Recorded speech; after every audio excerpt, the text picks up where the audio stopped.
Start the show. Let's do it.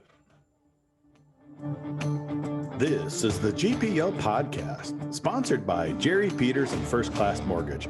Our expertise, your peace of mind. Visit us at firstclassmortgage.com.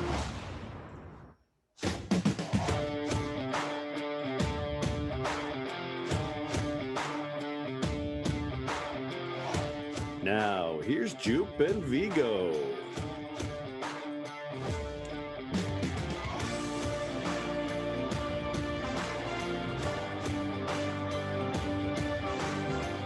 Good evening and welcome to the GPL podcast, episode number 187. Well, Vigs, wow. I'm not really sure what to say. That was ugly against the Badgers. Sure, Friday night, they played okay, much closer game than the score of 4-1. Saturday, what can you say after that weekend, Biggs? Well, we can tell why no guests wanted to be on our show this week. Well, plus I didn't ask anybody. Yeah, it's okay. It's a tough weekend to take away. I think going into the Wisconsin series, we knew Minnesota hadn't really been tested when they played Arizona State. You know, it wasn't a weekend where, you know, you look at what the Sun Devils are going through and you just go, that's not really a good test. Ohio State, not really good test. You know, you're coming into Wisconsin, a team that's playing really, really well right now. You knew the speed limit was going to go up. What we didn't see coming was all the little holes in their game that we'd seen in the Notre Dame series and in the Wisconsin series earlier this year showed up. And once that happened and they fell behind and they had some trouble to deal with, they didn't handle it very well. And you definitely saw panic creep into their game. And the goals just started piling up in bunches, you know, at the end of the first game and then midway through the second game. And it didn't end well. And if you think about it, I believe every first shot went in. So the first shot Friday night, Caufield, breakaway, goal. Saturday, first shot on LaFontaine goes in. The first shot on Mo goes in. The first shot on Close goes in. That's a lot of first shots, Vigs. Obviously, by the time Close got there, the game was not close at all. But Friday night, starting the game, you're jacked. Before you know it, Cole Caufield is behind the defense. And what is LaFontaine supposed to do there to probably the best player in college hockey? Well, he's a first-round pick, and he's a first-round pick because of his shooting ability, because he's such a dynamite offensive player. He's not a first-round pick because he's 6'3", plays a 200-foot game, you know, plays the center position. That's not his game. His game is to be in there as a winger, create opportunities, and pounce on them and give your team scoring help. He's on the team because he's a really dangerous power play threat, not only at the college level, but probably at the pro level. He looks like he's got the skill set that's really going to translate there. And when you're in a tight college hockey game, like the Gophers were with the Badgers, you have to be aware of when he's on the ice, and you cannot turn the puck over in the situations they were turning the puck over to Caufield and Holloway, because those players will bite you. And we heard about that from the coaching staff in the postgame. They're like, when you're playing ASU and Ohio State and you turn over the puck there, you have enough talent to negate the chance. Yep. When you're playing against guys like that, you just can't give them opportunities like that. You know, the sad thing is that I would say over the years, the Gophers have done pretty well defensively against superstars. I mean, you can go back to some of the big guns. It seems like Minnesota always was able to kind of keep those guys down a little bit, not have big weekends. And then you look at Holloway, and how many points did he have Saturday? 5? 5. Yeah. Yeah. Pretty good. Pretty good night. Pretty get good. Healthy. Yeah. You know, when you play ASU, you know, you might get a healthy night where you get a couple points. Didn't expect to see that against Minnesota. Play Minnesota, get the same thing. Oh, jeez. It was just, you know, and the funny thing is, you know, I get people going on Twitter course, I deserve it because I just set myself up all the time. But it amazes me how many Gopher quote unquote fans just say this team's embarrassing. I mean, they're just terrible after every single loss. And then you have other fans every time they win, it's like they're the best team ever.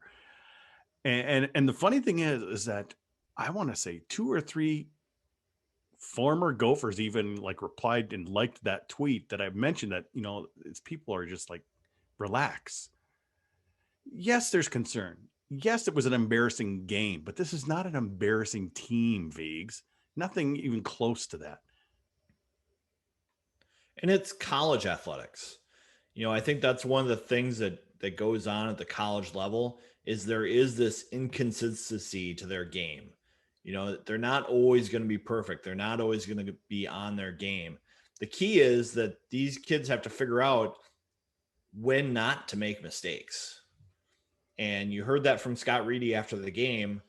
You have to be aware of who's on the ice for the other team, especially when there are players like Holloway and Caufield, and you can't give them offense.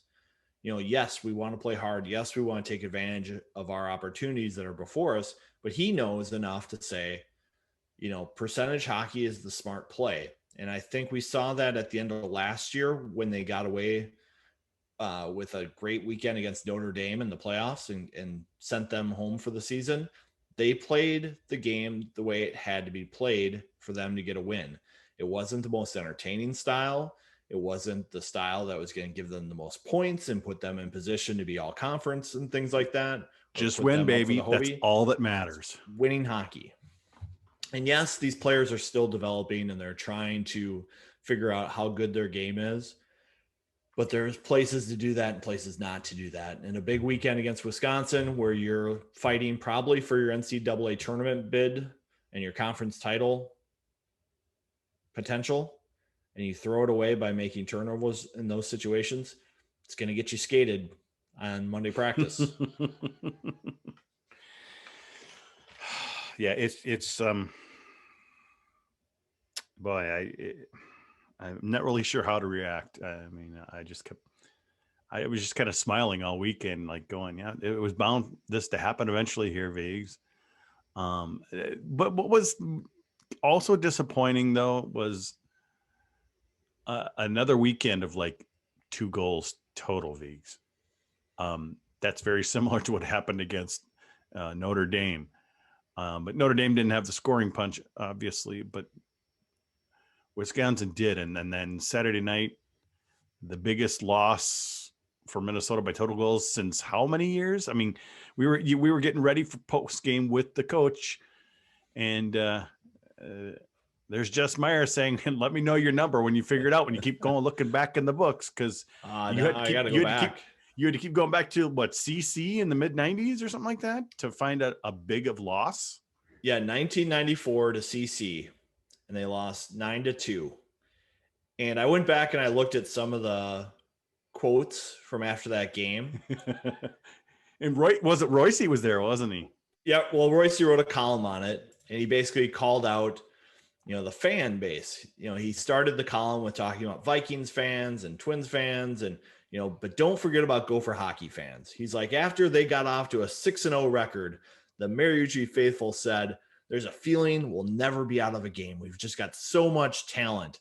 And they went going and they went into CC and got clobbered 9-2. And at that point, Woog said, we've got these players. They're older players. If they're not going to produce for us in games like this, maybe we should turn them into defensive players. Maybe we need to go into a left wing lock and shut everything down and play low scoring hockey. And maybe that's how this team's going to win. And it's kind of interesting. You look at that roster, Brian Bonin, Mike Crowley, and they did go on to a Frozen Four. So there definitely was like a show me week of practice after that weekend where they figured out a way to play winning hockey. And maybe this weekend can have a similar impact with this team. As Bob sends the message on Monday, he said, we owed the program an hour. Based on the way we played this last weekend, we owed the jersey, the M, all the history of Pride on Ice an hour. And they skated. and they got Tuesday off. And today they refocused and said, okay, how do we move forward? And I can't wait to see that this weekend because they need to reset. They got to realize that they're not a team that's going to win 6-2, 6-3. And that's the kind of style they play, especially when they fall behind. And we saw that panic to their game. We saw the panic on the power play where pucks are being juggled. And I've had a lot of conversations this week with the Gopher fan base about all this stuff. And it's not that they don't have talent. It's just they haven't played from behind a lot, and they really just didn't handle it very well in the Notre Dame series late and then this Wisconsin series. I can't disagree with you there. It was, well, yeah. The funny thing is that that's kind of one thing a lot of people were saying. Yeah, for half the season they hadn't, been down in a game, much less lost a game. They started out, was it 10 straight victories or something like that? Since then, they're 500. Well, and look at who they're 500 against. Yes, Michigan, Wisconsin, the Notre Dame, some of the better teams in the Big Ten right now. They have mopped up the bottom of the conference. Penn State, Ohio State, Michigan State. They're averaging like 5 goals a game against those teams. Randy Johnson had this in his story, and it's like 2 goals a game against the top of the Big Ten conference. So it's a tale of two teams right now, and they've got 4 weeks left here to try to figure things out. But you watch their team; they're not a fancy team. They're not. They have some players who can do some nice things on the rush, but they're not going to be able to do it on their own. When this team was playing really well, I think we saw Reedy and Ranta just playing off of each other really well. Mm-hmm. They were on the same page for checking. And Johnny Sorensen had some nice insights today. He said when he looked at the film, there's things that we do when we're a good team. We're hard on the forecheck. There's 2 guys on the puck. There's 3 guys in the TV shot. You mean a lot of team play instead of individual play? Exactly. I went back and I looked at the first period of the Wisconsin game Saturday, seeing like what kind of response they're going to have. So many times, first guy late to the dance, puck gets moved. The second and third guys aren't there. There aren't 3 guys in the shot, so there's no pressure. So it makes it real easy for Wisconsin to get going the other way. And that's the one thing they were doing even against, a team like Michigan earlier this year. We talked about this all throughout the beginning part of the season. The pressure they put on when they come into the zone, whether if they dump it in, they're on that puck. There's somebody there causing the defenseman to have to react quickly, and someone's there to either, take it up off the boards or whatever. And now that was completely gone because, Notre Dame and Wisconsin figured it out. So, and maybe also, like you said, they weren't playing as a team, weren't playing the team game, just too many individuals out there, not hustling a lot. And it shows because those type of teams, obviously, the Notre Dame's not going to come at you with offense, but Wisconsin did, and it really showed up, especially Saturday night. Well, and one other thing I've noticed a couple times is that there are players out there chasing that second possession. So they go in on the forecheck. They aren't successful. They don't get to spend any time in the offensive zone. They have to backtrack. And then either there's a turnover in the neutral zone or kind of a quick one in the Gopher defensive zone, and they get a chance to go on the attack. Sometimes as a player, you have to go, you know what? I'm going to fold my way to winning Hold'em. I'm going to go to the bench. I'm going to let the next line get a chance. But what happens when they chase another scoring chance is they're chasing a hand on the river. If it doesn't work out, then they're out there a minute 15, and they got to go play defense. They got to do some back pressure. And I just don't know if they have the legs to do that. And gets boy, you in trouble. It does, but that kind of brings you right back to day one, media day at Mariucci Arena with Motzko. I want 30 seconds of hell. Something along those lines. I want them out there. I don't want them out there a minute and a half. I want them out there busting their ass and causing havoc. And that's kind of the key to success. And when you don't do that, you see what happens, Viggs. Yep. And they just got into some bad habits.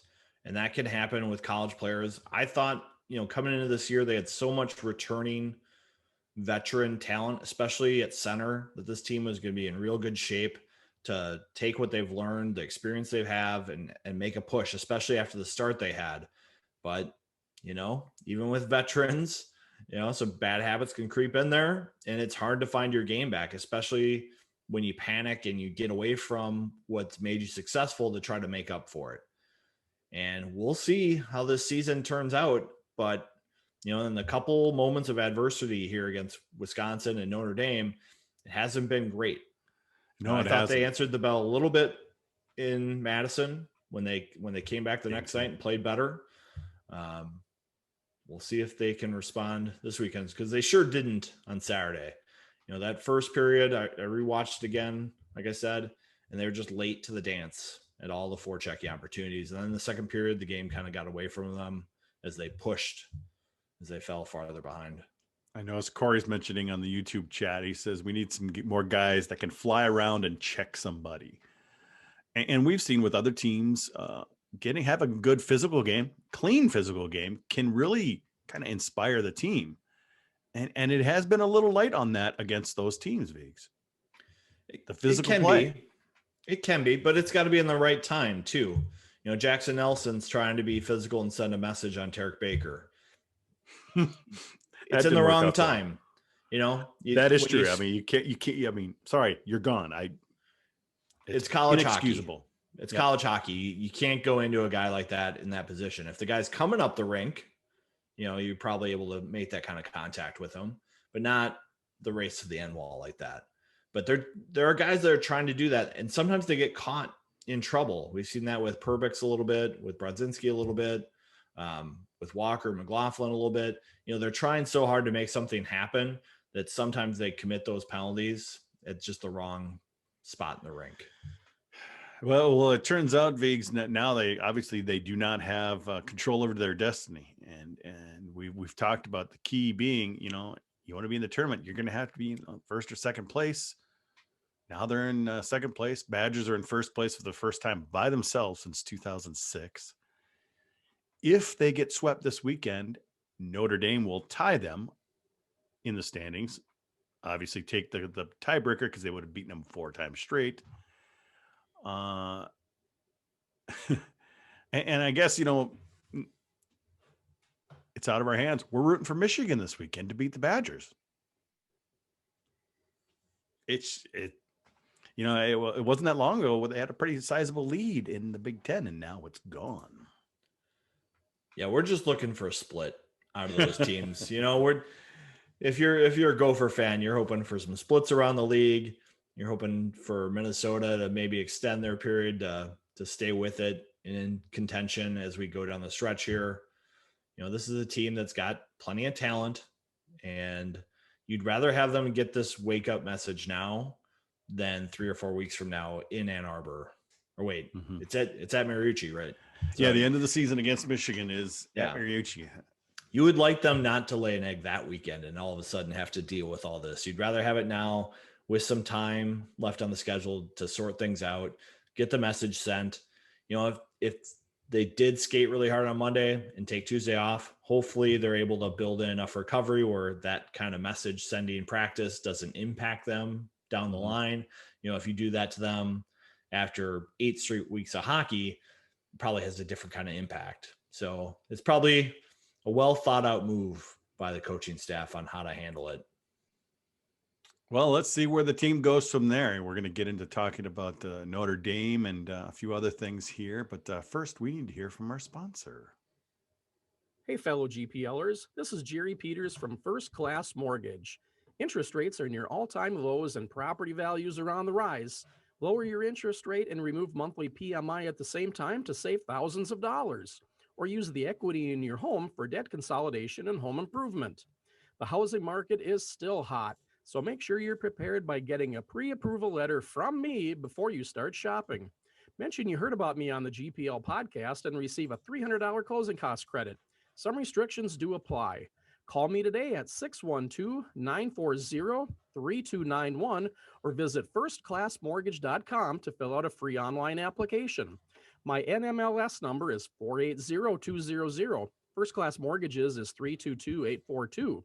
This is not an offer to lock into an interest rate agreement under Minnesota law.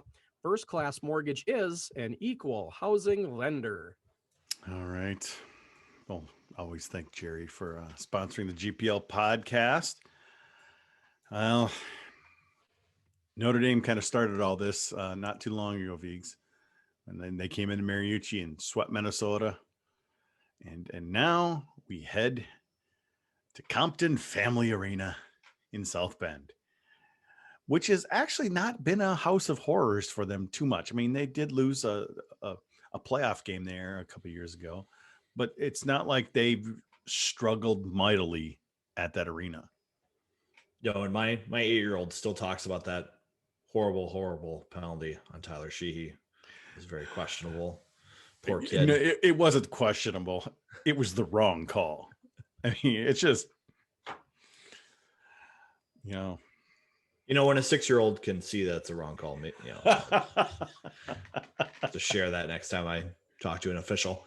But they have played pretty well against Notre Dame in the past. I think Notre Dame plays a style, whereas if Minnesota as a team have their heads on straight, they will have the opportunity to create offense. It's not a program that's going to forecheck you really hard. Now, sometimes Notre Dame has changed it up a little bit and is up the pressure that they have and apply. But I don't know if we'll see that this year. They do have kind of a younger team. They've had some kind of up and down crazy scores this year for Notre Dame. yes, It's been a little strange. Giving up a lot of goals at times. Yeah. And I don't expect that to happen this weekend, especially with the way Minnesota's coming off last weekend. I think they should be playing more cautious. I don't think, they should double down and keep trying to trade chances. You saw Bob Otsko in his coach's show say, well, in that third period, we outchanced them 7-5 and they scored on all 5 of theirs. I was like, I'm not quite ready to drink the Kool-Aid that says that's what you want to do and that's how you want to play. Just saying, don't start trading chances with the other team's best players. Now, I don't think Notre Dame has the kind of players that Wisconsin has to capitalize on scoring chances. But they can shut out. They can shut you down for success. Yeah, they can shut you down better. And the thing is, if you get a couple goals on them, you that may be all you need against Notre Dame. But the problem is we've just struggled getting the couple goals. And they get frustrated. And maybe it is more of that. Hey, we need to stick to the plan, stick to what Motzko is preaching to us. Get out there and work as a team, pressure them, cause them to make the mistakes. And like you mentioned earlier, when you do that, you're successful. And they have been successful against Notre Dame previously. And what Motzko said earlier this year, he took the full blame on the Notre Dame series. He's like, I didn't prepare them. These losses are on me. Well, I can guarantee you he's going to do his damn best to prepare them for this week, especially after what happened against the Badgers. Yeah, I don't think he put the Badger series on himself. No. No. He mentioned, there's a saying in coaching, you get to kick the trash can or shoot the bullet only 3 times a season. I think you only get to fall on the sword as the coach 1 time a year as well. So, I think this weekend they're going to be well prepared. And I even asked him today, do you tell the players to put the yellow light on the fancy plays? And he basically didn't say it explicitly, but he's like, we've got a red light on fancy plays. He's like, the only time fancy plays should happen on the rink with our team is after you've competed hard and you've won a puck and you've created chaos. That's when you can make something fancy happen. When there's chaos and teams are out of their structure because your blood's pumping, you're at the top of your senses, you're just reacting, you're using your talent. You're not trying to make something out of nothing. And too often this year, you see players trying to make something out of nothing. And it comes back to bite you more times than it helps you. Well, we've seen this over the years, the frustration of, like you said, trying to make that extra pass, trying to hit the top corner. Boy, is this weekend a garbage goal weekend. This is one of those weekends where Ranta close into the net is going to get a goal or two. And he has to think that way. He can't just be doing all these wandering all over the place. We need to get shots on goal, shoot them low, get some rebounds, garbage goals. That's a recipe for success. Because, I start yelling at the TV. You have some kid taking a shot from an angle, trying to pick a corner, and you know where it goes, Vigs, around the corner and out the other end where there's nobody covering. So for me, the key this weekend is definitely teamwork, garbage goals. Just get shots on goal and see what happens. And the other thing is stopping on pucks. That's something that Motzko and Johnny Sorensen said this week. You can't do flybys. You can't just kind of swing in and swing out. You have to, if you're going to the net, stay there. Don't just swing around or peel off, stop on the puck. If you're making a check on somebody, I was going to maybe put some clips together, but I chose not to. But there are players who are engaged with somebody on the forecheck and they could maybe stop and make a play on them and eliminate them, but they just keep swinging by and there's just wide open ice then. So you got to stop on pucks and make it hard for the other team to break out. You can't make the game easier for them.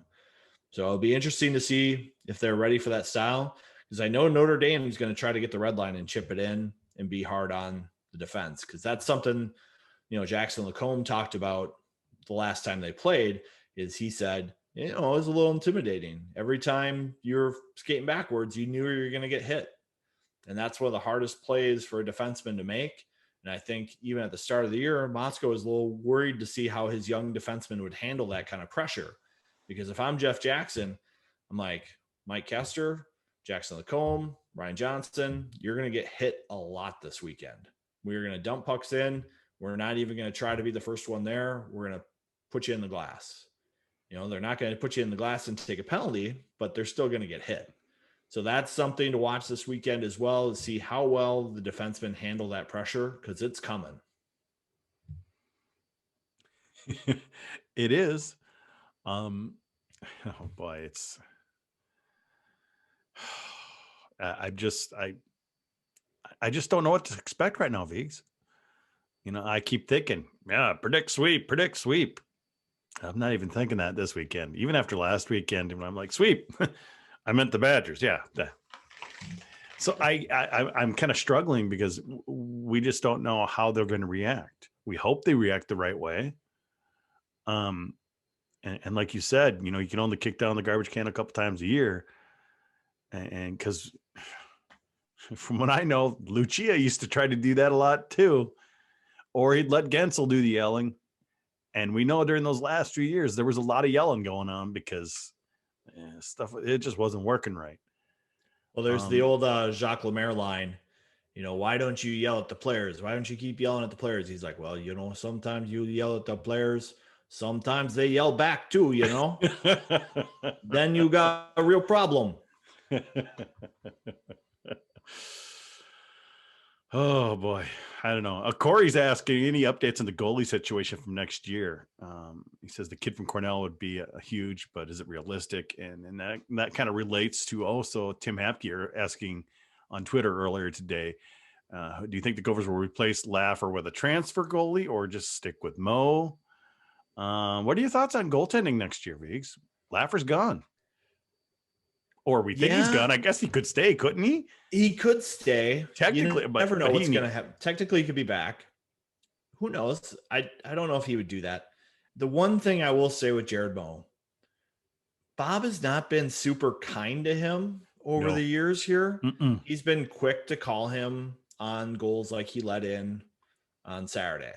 When he comes into a game and he's not sharp on the first shot, or when he gets a start and lets in a soft goal, sometimes you hear a coach go, he's just feeling the puck and, it's a tough situation to come into. Bob hasn't treated him with kid gloves.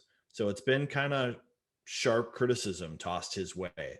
So I don't know what to read into that other than it's got to be a little uncomfortable. And I don't know if Bob would let that situation be a risk for next year, because if you don't have good goaltending, it's going to be tough to win the Big Ten. There's just so much talent now in the league, and a non-conference schedule that Minnesota hopes to play. There are no easy games to work someone in. You can only play Niagara so many times. You're going to have to play the Duluths and the North Dakotas and Mankato's. and you're going to get in the Big Ten against Michigan's and Wisconsin. It's going to be difficult. A transfer does make sense because any player this year can get a free year basically and play that extra year. So maybe the Cornell goalie, like Galeta, he's very accomplished in the ECAC. Wisconsin tried that, didn't work out so well, but he wouldn't be coming here to play all the games. He would just be there as an option, for Mo to compete with. Motzko does like the closer. He said, I wouldn't be surprised to see him see the net again, which kind of surprised me. We hope not, because that means Laffer had a bad game. And it means he doesn't have confidence in Mo. So what does that do then? It gets pretty tricky. Mo's got a lot of skills. Does this go back to last season when he was alternating and Mo really struggled at the beginning of last year? He would let in a lot of first shot or first tough shot goals in at the beginning of the season. And that was his first experience, as a Gopher. I mean, do you think that it could go all the way back to then? And then, funny thing I don't know, because when they came back from break, Mo played pretty well in January and February. Yeah. Like he wasn't when he first started. Yes. Yeah. The first couple of games, it took him a while. And, you look at a goalie like Dubnyk, very technique focused. They're big guys. They play their angles. They play their gaps. Timing comes into that a little bit when you're playing that style. And if you don't get that kind of look in practice and you get in the game and everything's faster, as much as teams say they practice hard, they play faster and harder in the games, it can be a little bit different for a goalie. And he might be a guy who needs some work to be sharp. He hasn't looked great sometimes when he's not played for a while and then comes in. That just could be what you're dealing with. Boy, I was just looking on Twitter, and Sal Paradise asking, Gophers are 11th in the pairwise, almost borderline NCAA tournament team. I just want to, I want Sal to call in and be on the show. Does he not know there's no pairwise this year? I know. He's not a very dedicated fan. How long has he been following this program? Like weeks? Is he on Gopher Hole instead of Gopher Puck Live? Maybe. Maybe he needs to turn prideonice.com back on.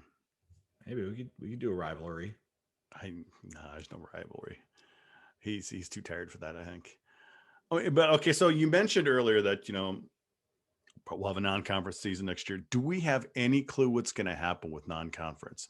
Is it going to be something whereas kind of these contracts, like we were supposed to go to North Dakota this year, will they just delay everything a year, or will they just kind of maybe take this year and tack it on the end of other years? Do we have any kind of clue of what they're going to do with kind of the pre-scheduled non-conference games that they've had in the past couple of years?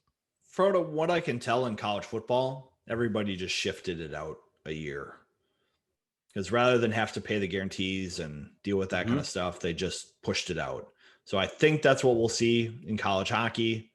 But TBD, this is the first time we've ever been through something like this that I've been alive for. And like I said, we don't even know, what the game times are going to be for the last game of the season. Last games of the season, we still don't know. TBD, we don't know anything at TV. We think the regionals are going to happen in 3 sites. Maybe the Frozen Four is going to be in Pittsburgh. Maybe they're going to have 16 teams. Maybe they don't need the 4th regional. Maybe they're just going to do 12 teams. Who knows? We have no idea what's going on. We asked Bob in the availability today. He's like, do you know what's going on with the NCAAs? He's like, nope. Tell me. Do you guys know? Can you tell me maybe? Yeah. And then he had brought up on his coach's show. He's like, I'm not a big fan of 3 games in 3 days in the last week of the season with the NCAAs the next week. It's going to be hard on the players that go through that situation. I mean, it happened all the time in the about maybe it happened all the time in the past. It never turned out well. The team that played 3 games in 3 nights, I think only one team ever won the WCHA Final 5 doing that. And then going on in the NCAA tournament, if you play 3 games in 3 days, you're going to be tired going into that because you got to travel out to a regional. You got all these other commitments. It's complicated. These are just college kids. Yeah, they just want to play. They don't care. They don't care at all. But I still see so many people complaining about television and everything this year. Oh, Sal must be listening because he's already replied. Yeah, there is no pairwise this year, Sal. There is no pairwise. It doesn't work without non-conference games. Maybe it's time to turn the television back on PrideOnIce.com. No more color bars. And Hockey East is doing some sort of pairwise type thing for their conference standings. Did you see that? I didn't read it, but they are going to do some kind of interconference. I don't even care anymore. It doesn't matter what. Sounds like it's basically pairwise for a conference. So interesting.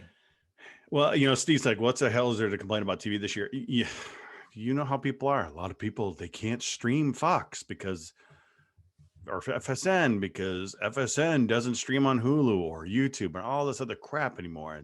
I literally had one guy who said, the reply to the University of Minnesota when they said they're going to be on Fox Sports North, that why 95% of your fans can't see games on FSN. I'm like going, are you nuts? I mean, seriously, are you that stupid? The amount of people who stream only on Hulu and YouTube is still not even close to the people who have DirecTV, Comcast, Mediacom, whatever it has. I've got Jaguar, and I get the games just fine.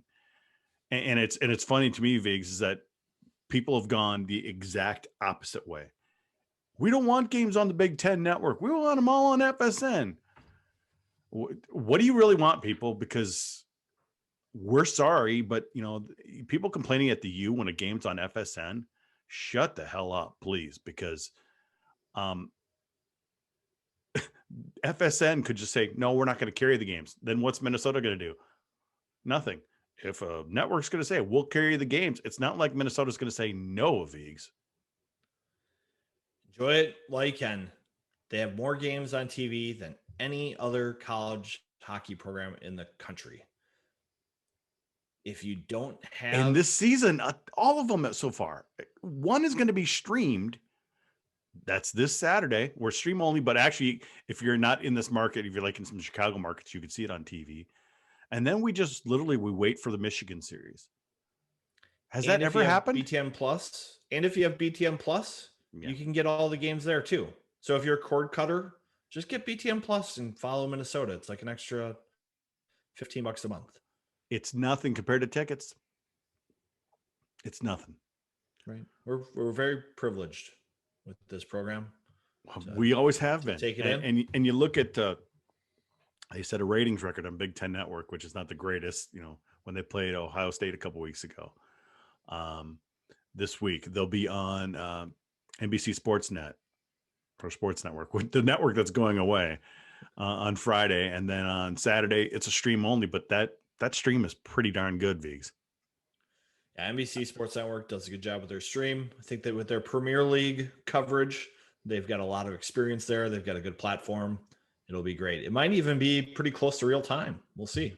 NBC Sports Network is a much closer stream than some of the others, but I might actually be able to basically live tweet the game rather than being so far behind on my streams that I have. The best part is that I used to love the fans who complained back in the day that Fox or MSC, either Fox or MSC, they don't go to Houghton. They don't go to Alaska Anchorage. We don't sell those games. Yep. Then there would be times when they still had one network that there would be tape delayed. In fact, I would even put, Gopher Puck Live in the banner. I'd put tape delayed over the live part just to make fun of it. Every game you could stream, you could see it live anywhere. I mean, people talk about the good old days. Do they forget that the good old days didn't include a lot of games or had games that were tape delayed? I don't know. You can look past it. Look past it. I just think a lot of these people are not real fans. They just want something to complain about. So, what else we got on Twitter? Let me see here. Well, for us neophytes out there, how is the NCAA tournament field selected then? Well, Matt, aka Sal Paradise, that's the big question. We don't have an answer. The schools don't have an answer. We don't know. For all we know, it's going back to the old smoky room days where a panel will meet and decide who gets the tournament and who doesn't. Bob keeps saying, don't worry, they'll get it right. I was like, well, we'll see. If you guys keep splitting down the road here, you might want to be one of the teams that left out. Oh, yeah, we're poking fun at you, Matt. We're going to do that. We poke fun at anybody here. We're equal opportunity offenders. Feel free to poke fun at us, too. Oh, yeah, totally. We hear it all the time. We get thrown under the bus. I don't care. It's all good. You started this all, Matt. You started it with your little website. So we blame you for everything. Just like we blame Rick Pizzo for everything that goes wrong in the Big Ten Network. It's just a running joke. We just have fun with it. But yeah, NCAA tournament, we just don't know. We might not know for a little while. I wouldn't doubt if they just, you got your conference champions, and maybe if there's a different, regular season champion, that's a good start, Vigs. And then go by rankings, which mean very little. Right now, anything we think of is just speculating. So we just have no idea. Yeah, and they're not setting out any standards. And I think they're going to have a hard time getting a consensus of what standards should be in this kind of year, being the fact that the East is it's a mess this year. That's why Hockey East is doing this crazy pairwise thing for their conference tournament, because they're not going to be able to compare teams very easily objectively. So they're just putting that out there. So it's even harder to compare teams out East to teams out West. It's going to be a mess. I think if Minnesota wants to assure themselves a spot, win the conference tournament, or just win baby. The league. Yeah. I don't think you can finish third in the league and not win the conference tournament and guarantee yourself a spot. Even with the first half Minnesota had. If they're third in the Big Ten and they don't win the tournament, the way they've looked against Wisconsin, I don't know if you can count them in. It's going to be tough to just count one weekend as a big negative, but that could very easily happen in a national committee trying to figure out a tournament, because they've historically been anti-Big Ten, I think, a little bit. Everybody loves the NCHC. They've had plenty of teams in because it's pairwise. Yeah. So all the more important, win some games this weekend. Better yet, sweep the weekend. I'm not going to say it. I'm going to call a split this weekend, Vigs. I think that's optimistic, but kind of like how Cappy said a few weeks ago, if anyone's going to sweep, it's going to be Minnesota. I'm just going with it. Just going with it. I don't know what we're going to see this weekend. I really don't. I worry that we're going to see more fancy pants hockey. I think we have some players that say that. They got to work. You got to work hard. You got to, but I don't think that that's going to be taken out of them by one skate on a Monday. I think personally, with the modern athlete, the way you can get their attention is take away ice time, take away special team time. And I don't know if that's going to happen. If it does happen, like look at Torts, what he did to Laine this week. Laine talked back to one of his assistant coaches on the bench. Torts benched him for the rest of the game. Said, you can't do that. I know we've heard instances of players talking back to Gopher coaches over the last 5 or 10 years. I have not seen a player publicly just benched for a game because of that. If someone out there knows different, we've called for it. We've called for a lot of players need to sit, and they never did sit. Right. I think if you want to send a message to the modern player, that's one of your best ways to get through to them. If I see that happening when players start to do things that are fancy pants hockey that are costing this team some trouble, I will be a believer in what's happening. If I see them not even have to go there, then I'm convinced they've flipped the switch and they're going to be a competitive team down the stretch. But I'm waiting to see what happens. this is a big weekend for me in where to evaluate this program going forward. And it'll be must-watch TV for Gopher hockey followers. I can't disagree with that, Viggs. So I'm thinking split. I don't think this team has the consistency yet. I think they'll get a lot of learning lessons at the family arena. Quick question. How do the players react to boards on opposite sides of the ice? We have that at Compton. We have that at Michigan State. Did you ever play in a rink like that? Does it throw you off when teams are on opposite sides of the ice coming on and off? I think it's easier to see what the other bench is doing when you're on opposite ends of the rink. You can see, that's good. You know, what lines are coming up next, how they're positioning themselves. Usually, you know, groups who wants to go out next, they shuffle towards the end. You get to see the other coaches, who they're talking to. Sometimes you can get some stuff that way. So I kind of like that if you're into that kind of stuff. I know Bob likes to just kind of roll his lines. You know, that's one thing. I would like to see him try to match up lines a little bit more here and there, but it's just not his philosophy. He wants to roll his guys out against anyone. He'd rather manage fatigue levels than get matchups. You know, I'm kind of a matchup coach. You know, I want to put my top defensive pair out against their top offensive line, at least. You know, I want my good centers out against their good centers.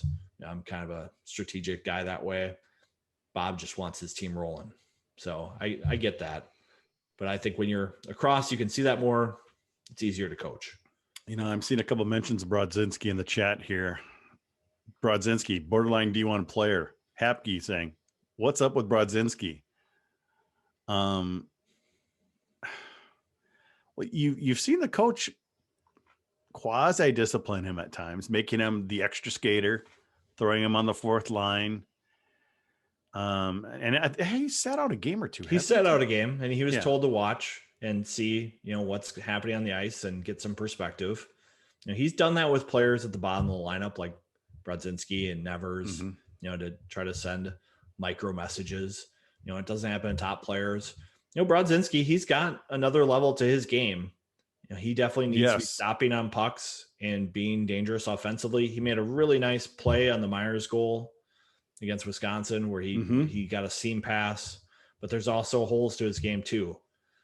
He's got something more to his game, and offense that he has, you want to try to develop and you want to be patient with it.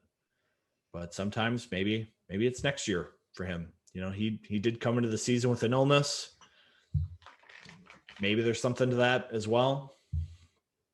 You never know. Illness. Did he have COVID? They'll never tell us. Only one player's admitted to it. You're right. But, you know, Johnny Sorensen said today that, you know, the team is aware that people are getting reinfected with COVID as these variants get out there. On the dry erase board this week, you know, all the wild cases were well publicized among the players to let them know, hey, be careful. Don't let your guard down. Even though, you know, we're in February and vaccines are coming out, we still have season left. And if we have COVID cases hit us, it could derail things. Because, you know, the Big Ten, you know, a little bit more stringent on when they allow players to return to action. So they're not out of the woods of this yet. The boogeyman is out there, as Bob said today. Yes, it is. And like you said, you know, it's affecting Big Ten games this weekend. Was it, isn't Penn State shut down for the weekend? Penn State shut down for the week. So boogeyman found Guy Gadowski's squad. Yeah. I mean, it could happen to Minnesota. It could happen to any of these teams. Boom, just like that, and mess everything up. So, you know, I would say so far they've been very fortunate. Knocking on wood on that. Definitely got to. Just hoping every game's a gift. Yes. Enjoy the ones coming up. Exactly. Well, I think that's going to do it for this week's GPL podcast. You know, we'll be back next week to hopefully recap a much better series against Notre Dame than what we had against the Badgers. That would be great. And then we'll probably we'll preview the series with Michigan State coming to town. For those of you currently watching live on YouTube, stay tuned for some overtime. For the rest of you, we'll see you next week. Thanks for listening.